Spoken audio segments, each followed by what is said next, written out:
Big time fight coming up this weekend at a catchweight that is reported at 150 pounds. We have Canada's own Jourdain, Charles Jourdain, representing Barriault, Quebec, Canada. And he's taking on a short notice replacement in Julian Erosa. Originally, this fight was supposed to be Jourdain and Lerone Murphy.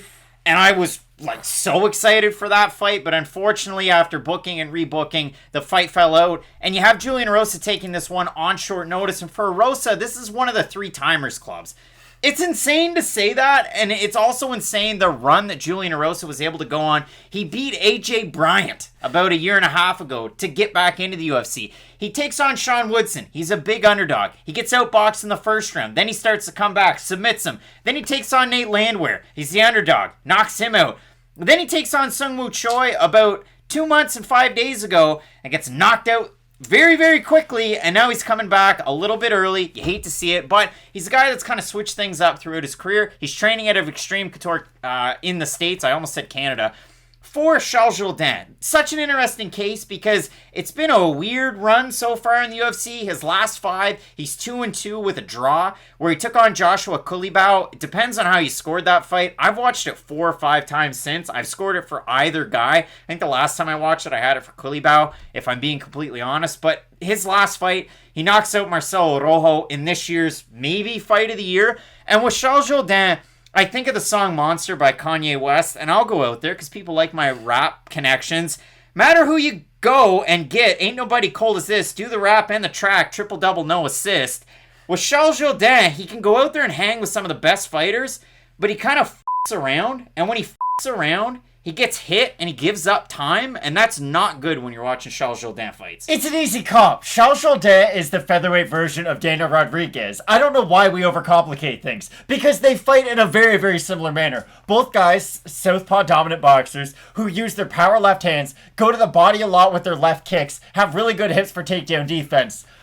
It sounds exactly like Daniel Rodriguez, and that's pretty much the fighter that Charles Jourdain is. Now, he's a really frustrating fighter, like you said, because he can kind of give up time, and then it's almost like midway through the second round, it's like, oh, I've been losing the last 8 minutes of this fight. I've really got to make up the difference now. Remember when Isaiah Thomas was the king of the fourth for the Boston Celtics, and he was scoring like 16 points in the fourth quarter alone? It's that kind of reminiscent of that. Exactly. It's like, okay, he's only 5'9", he can't be that good at basketball, but when it really matters, he would show up. When Charles Jourdain really needs to go out there and put it on his opponent, he can. And he is a fighter who tends to get stronger as the fight goes on. And that's why this fight's going to be so fun, because Julian Erosa has made a career off, and I hate, this is going to sound very disrespectful, he's kind of a punching bag for about 6 minutes, and then he kind of overtakes his opponent. And he is inevitable. He's kind of like Thanos.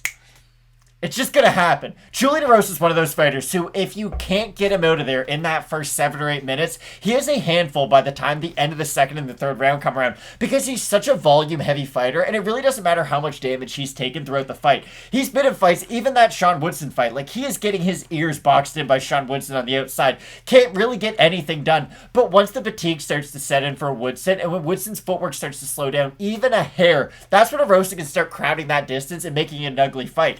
The only problem is that Julian Erosa gets stronger in the third round, is hittable up until that point.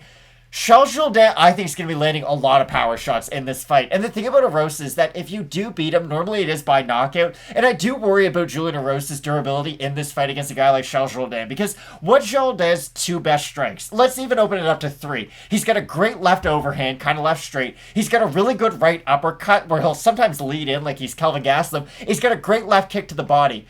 Julian Erosa's body is wide open in his fights. He holds his hands very high, and he's very tall for the weight class, and that's a technique I think is going to be open constantly for Charles Jourdain. And if Julian Erosa is getting hit to the body a lot early on, if he does start to tire in that third round, I think we're going to see another onslaught by Charles Jourdain in the third round, very similar to what we saw in the Rojo fight. To me, for Julian Erosa, I don't know if he's such a late starter as you're going to say, because he kind of reminds me of like a mid to late 2000s Mike Komisarek. Now, Leafs fans might not like that, but you look at the stat line for Komisarek at the end of the year. 82 games played, 3 assists, 20 minutes a game, and you're like, what does he even do? Well, he's in your face, and he's pushing you around, and for Julian Erosa, he's constantly in your face. He walks guys down. Now, sometimes that's to his benefit. Flying knee knockout of Nate Landwehr early on, the AJ Bryant knockout. He does have a lot of great wins and great finishes. He also has a loss with Cage Warriors against Paddy Pimblett, who's also on this card. But for Julian Erosa, he can do things like that, or He gets caught by big power shots. He might not have the most durable chin. You can see that by the bevy of knockout losses that he has in his career. And he's coming back really quick from that Sung Woo Choi fight to this fight. He was a victim of the Fight Night Picks interview curse because he was on the channel before that fight. Matt, the odds on this one, Jourdain opened a -170 favorite. He's a -188 or thereabouts on best fight odds. For Julian Erosa, open a +140, he's +153. If we have a look at the votes on Tapology, I hazard a guess that they're not going to be that close, and they're not. They're 335 total votes, 79% Jourdain, 70% by knockout. For the 21% that have Erosa, 54% by decision, 14% by submission, 27% by knockout. It's tough for me. I mean, again, I said it at the start. For Jourdain, don't take big moments of the fight or long periods of time off, because he will. He'll get backed up. He does that thing where he starts moving his hands around like he's acting all defensive, but he's not doing anything.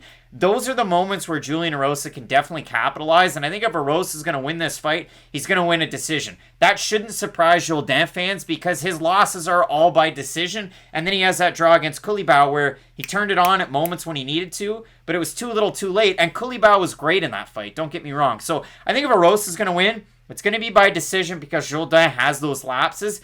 But I still like Jourdain in this fight. Again, I like that body kick. I like it that he can go to the leg, to the body, to the head, but mainly to the body. And I like those boxing combinations in tight. If you like Giga Chikadze's work that he did against Edson Barboza this past weekend, I think you're going to like Jourdain against Erosa, unless Erosa is able to just grind out a decision like he has a tendency to do.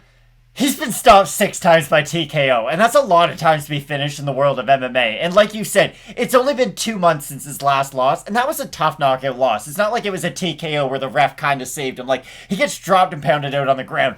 Charles Jourdain, again, has great cardio, and that really is the thing I'm gonna keep on hammering home. If Jourdain can at least withstand whatever flurry Erosa has early on in the fight and land those big power shots, I do like Jourdain quite a bit in this fight, and I do like his ability to go to the body like you had said.